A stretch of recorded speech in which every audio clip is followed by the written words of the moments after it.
Hi friends, in this tutorial series we'll be implementing examples using Elasticsearch 8. In previous tutorial we configured Elasticsearch security for setting up a password. In this tutorial we'll be generating digital certificates, implementing SSL TLS encryption for enabling HTTPS communication for securing the Elasticsearch communications. For this I'll be taking reference of my website javanews.com. So go to search engine Elasticsearch. The example that we'll be implementing today is Elasticsearch 8 security tutorial configuring SSL, TLS and HTTPS. So in previous tutorials we had configured security for Elasticsearch by setting up the password. You can go through this tutorial here. In this tutorial we will be configuring SSL, TLS and HTTPS for securing the communications of Elasticsearch cluster. So let us begin with the implementation part. Elasticsearch, it has two levels of communications, transport communications and HTTP communications. We'll be looking at in detail how to secure both these levels of communications, transport and HTTP. We'll first be securing HTTP communications for Elasticsearch. So HTTP communication is the communication between Elasticsearch and its various clients like browser, Postman, Spring Boot client applications. So all these clients, when they try to access Elasticsearch, it is through HTTP. However, communication using HTTP, it is not secure and it may lead to various attacks like man-in-the-middle attack. So to make the communication over HTTP more secure, we'll be enabling SSL so that the clients and the cluster, they communicate using HTTPS instead of HTTP. For enabling this SSL encryption, we'll be generating self-signed PKCS12 certificates. We'll be making use of the Elasticsearch util command for creation of these certificates. This Elasticsearch util tool, it assists us in generation of X509 certificates and certificate signing requests for use with SSL TLS in the Elastic stack. So let us make use of this Elasticsearch cert util tool. For this, open the command prompt as an admin.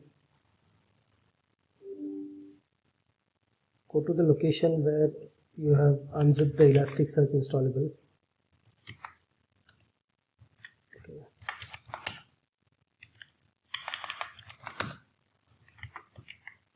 We'll be making use of this Elasticsearch cert util command in the CA mode. The CA mode, it generates a new certificate authority.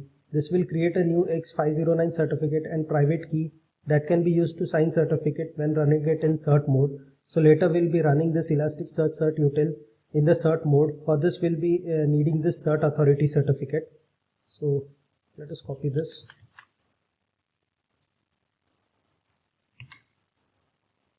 Enter. The password I will be putting it as Java News. So this has created a Elastic Stack CA.P12 certificate for me. If you go here, so this is where the certificate has been. Next we'll be making use of the above created certificate authority to generate the certificate. So we'll be running the Elasticsearch cert util in cert mode, which will generate the certificate for us, and we'll be using this certificate to enable SSL encryption for the Elasticsearch. So copy this, created. So it is asking the password for the CA certificate that we had previously generated. I'll put it as Java News. Here it is asking what should be the name of the desired output file. So I'll just press enter. So this will generate this with the default name elastic-certificates.p12, and now it wants the password for this file that is to be generated. Again I'll put the password as Java News. So if we now go to the folder, it has created this new certificate for us, which we'll be using to enable SSL encryption for HTTP communication. Next, we'll copy the generated certificate, that is elastic-certificates.p12, to the Elasticsearch config folder. Also, we'll be modifying elasticsearch.yml to configure or enable SSL for HTTP communication. For this, we make use of XPack. So XPack, it is an Elastic Stack extension that provides security, alerting, monitoring, reporting, machine learning, and many other capabilities. By default, when we install Elasticsearch, XPack, it is installed by default. So let us make use of this XPack to enable SSL. So here using XPack, we have specified that SSL enabled property is set to true. Next, using XPack, we specify that the key store type, that is a certificate, it is of type PKCS12. We specify the name of the certificate here, that is Elastic Certificates P12. Finally, we specify the password for the certificate, which will be Java in use. So let us configure this properties in the elasticsearch.yml. So here go to config folder, elasticsearch.yml. I'll be overwriting this completely. Also we'll need to copy this certificate in the config folder. So we are done with the changes. Let us start Elasticsearch. Elasticsearch.bat. So this will start the Elasticsearch instance. So here the Elasticsearch instance, it has started successfully. We can see that the current health status, it is green, which means that it has started normally. So if we now go to localhost 9200, here it has automatically forwarded us to HTTPS localhost 9200 advanced, proceed to localhost. So here we are able to access the Elasticsearch information using HTTPS. Next we'll be looking at the SSL certificate settings. So we may want to control the server's behavior, that is the Elasticsearch instance behavior, in regard to requesting a certificate from the client. So currently the client is this browser which is trying to access the server, that is the Elasticsearch instance. But the client, that is this browser, it is not providing any certificate to the Elasticsearch cluster. So this even without the certificate, the client or the browser, it is able to access the Elasticsearch instance. However, to further strengthen the communication, that is the HTTPS communication between the client and the server, we may mandate that the client also present a certificate to the Elasticsearch instance before Elasticsearch instance can provide it with the information. So if the client is not able to provide the certificate to the Elasticsearch instance, then it will not be able to access the Elasticsearch. This it can be achieved using the client authentication property. So the valid values for this client authentication properties are required, optional and none. Required forces a client to present a certificate, while optional requests a client certificate but the client is not required to present one. The default one is none. So let us modify this elasticsearch.yml to make use of this client authentication property. Also we'll be setting this property to required, so a client will always need to provide it. So I'll stop this cluster and restart it again. So the Elasticsearch cluster, it has started again. If we now go to localhost 9200, so here we get error bad SSL client auth cert. So now even the client, it will need to provide a certificate if it has to access the Elasticsearch instance. So now even the client will need to provide the certificate and only then it will be able to access the Elasticsearch cluster. To do this, we make use of Postman as the client. We'll be configuring the certificate on the Postman end. So if we open Postman here, if I click on the send button, we get an error here and we are not able to access localhost 9200, that is HTTPS localhost 9200.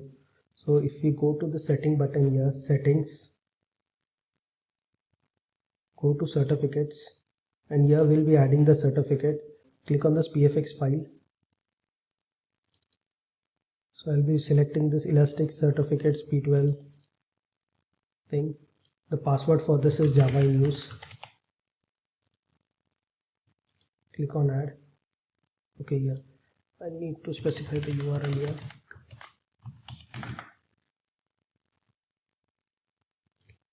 Port will go here. Click on add. So now Postman will make use of this certificate whenever we are trying to hit this localhost 9200 URL.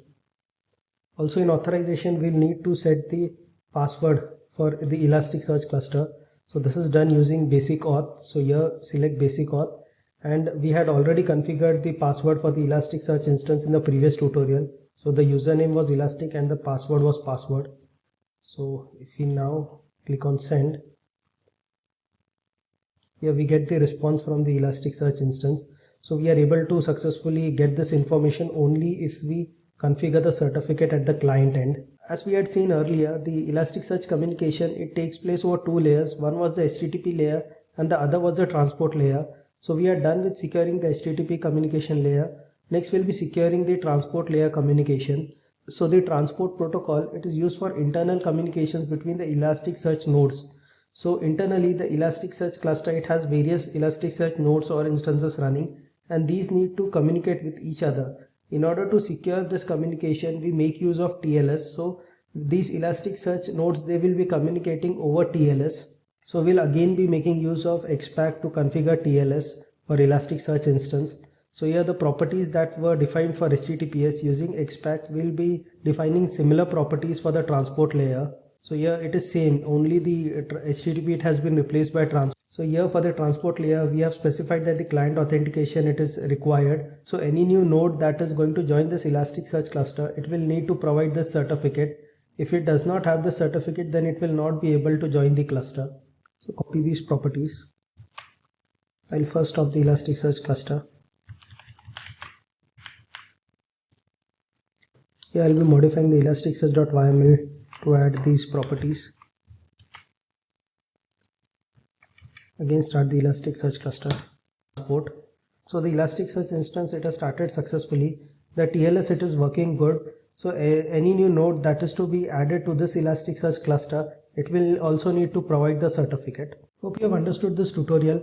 In the next tutorial, we'll see how to make use of the Elasticsearch key store to further strengthen security for Elasticsearch.